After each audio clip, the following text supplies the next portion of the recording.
اللہ اللہ اللہ اللہ اللہ اللہ اللہ اللہ اللہ۔ السلام علیکم ورحمۃ اللہ وبرکاتہ۔ میں ہوں آپ کا دوست عبداللطیف۔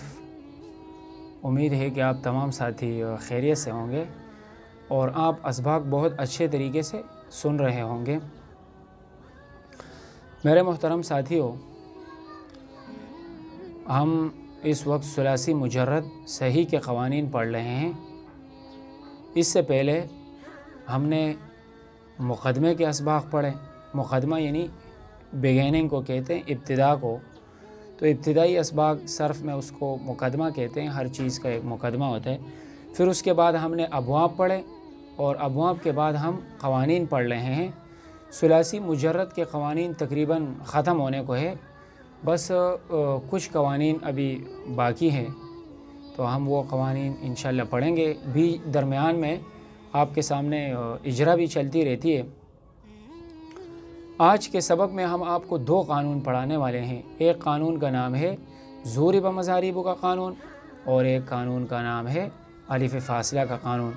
پہلے آپ قانون کو دیکھیں گے اور سنیں گے، پھر اس کے بعد آپ کے سامنے قانون کی وضاحت ہوگی۔ میں آپ کے ساتھ ایک اور بات بھی شیئر کرتا ہوں۔ وہ بات یہ ہے کہ ہمارا یہ ارادہ ہے، چونکہ اس وقت میرے زیر تدریس ایک کتاب ہے، اس کا نام حسامی ہے۔ تو اگر آپ میں سے کوئی طالب علم یا کوئی اسٹوڈنٹ یا کوئی دین سے محبت رکھنے والا جس نے علوم دینیہ کو پڑھا بھی ہو اور اس کو دلچسپی ہو، تو ہم اس کے لیے ایک نئی کتاب کا آغاز کرنے والے ہیں اور اس کتاب کا نام ہے الحسامی۔ یہ کتاب اصول فقہ میں ہے۔ اس میں فقہ کے اصول بیان کیے جاتے ہیں۔ جس طرح اس فن پر اور بھی کتابیں درس نظامی میں داخل ہے، جیسے اصول الشاشی ہو گئی، نور الانوار ہو گئی، تو الحسامی یہ 5ویں درجے کی کتاب ہے۔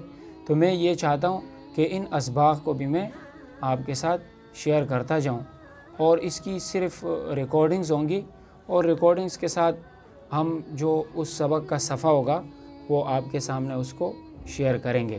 تو اگر آپ اس میں دلچسپی رکھتے ہیں تو آپ نے مجھے بتانا ہے۔ اب ہم آپ کو لے کے جاتے ہیں سبق کی طرف۔ امید ہے کہ آج کا سبق بھی آپ کو بہت اچھا لگے گا، لیکن بس آپ نے کرنا کیا ہے، آپ نے ہمارے ساتھ کنیکٹڈ رہنا ہے، ریگولر آپ نے اسباق سننے، ہمیں بتانا ہے، سبق پر آپ نے تجزیہ کرنا ہے کہ اس سبق میں مجھے کیا چیز سمجھ آئی اور مجھے کیا سمجھ نہیں آیا۔ کیونکہ جب آپ ہمارے ساتھ کنیکٹڈ رہیں گے تو آپ ہمارے دل میں رہیں گے، اور جب آپ ہمارے دل میں ہوں گے تو آپ کو اسباق انشاءاللہ سمجھ میں آتے رہیں گے۔ بس آپ نے شوق سے اسباق کو سننا ہے، پھر سننے کے بعد اس کا پریکٹیکل کرنا ہے۔ انشاءاللہ اللہ تعالیٰ آپ کو کامیابی سے نوازیں گے۔ تو میں آپ کو لے کے جاتا ہوں سبق کی طرف۔ پہلے آپ قانون کو سنیں اور دیکھیں، پھر اس کے بعد دونوں قوانین کی وضاحت سمجھیں۔ نام ہے ضروب مضاریب کا قانون۔ اس قانون کے لیے ایک حکم اور ایک شرط ہے۔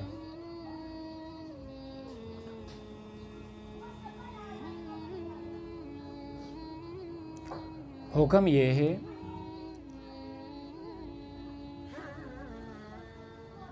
کہ الف کو ماقبل حرف کی حرکت کے مطابق حرف علت سے بدلنا واجب ہے۔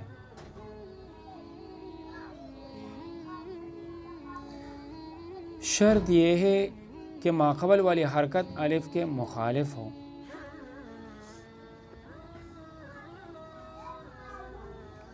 اعتراضی مثال ضاربہ، اس مثال میں ماقبل حرکت ضاد کی مخالف نہیں بلکہ موافق ہے۔ اتفاقی مثال ضاربہ سے ضرب اور مضراب ان سے مضاریب ہو۔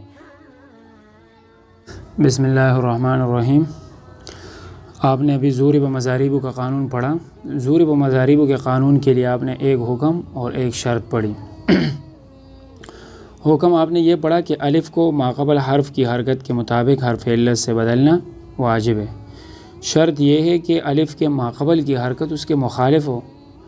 احترازی مثال آپ نے پڑھی ضاربا، دیکھیں اس میں الف آ رہا ہے، الف کو ماقبل، یہ الف ہے،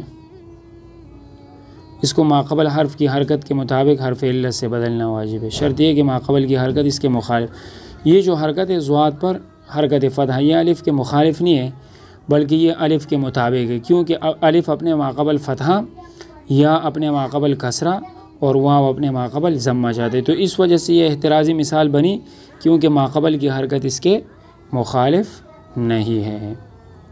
اتفاقی مثال ضرب و مضارب وہ آپ نے پڑھا، تو دیکھو یہ ضرب، یہ باب مفاعلہ سے فعل ماضی مجہول کا صیغہ ہے، آپ اس کو بناتے ہیں ضارب سے، ضارب سے، ضارب سے آپ جب اس کو بناتے ہیں تو مجہول کا صیغہ جب بھی آپ بناتے ہیں تو اس میں ماضی مجہول کا قانون جاری ہوتا ہے، تو ماضی مجہول میں حروف متحرکہ کو حرکت ضمہ اور ماقبل آخر کو کسرہ، ماقبل آخر یہاں پر را ہے۔ اب دیکھیں یہ پڑھنے میں نہیں آ رہا، تو یہاں پر اب قانون جاری ہو جائے گا ضرب مضارب کا، الف کو، یہ جو الف ہے اس کو ماقبل حرف کی حرکت کے مطابق، تو واو اپنے ماقبل ضمہ چاہتا ہے اور ضمہ اپنے ماقبل واو چاہتی ہے، تو اس الف کو ہم نے بدل دیا واو سے، یہ بن گیا ضرب۔ یہ آپ کو سمجھ میں آ گئی ہوگی بات۔ اور مضارب، مضارب اس کو بنایا گیا ہے مضراب ان سے، آپ کو پتہ ہے یہ جو صیغہ ہے یہ جمع اقصیٰ کا صیغہ ہے،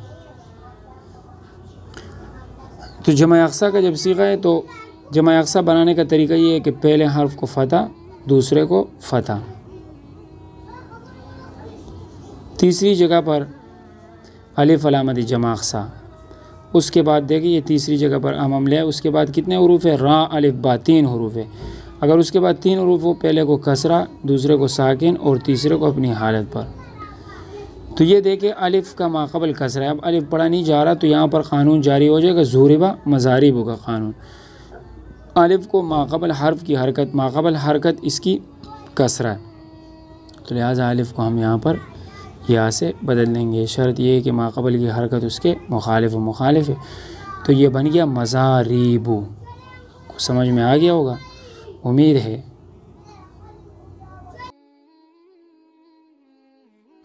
اس قانون کا نام ہے الف فاصلہ والا قانون۔ اس قانون کے لیے ایک حکم اور ایک شرط ہے۔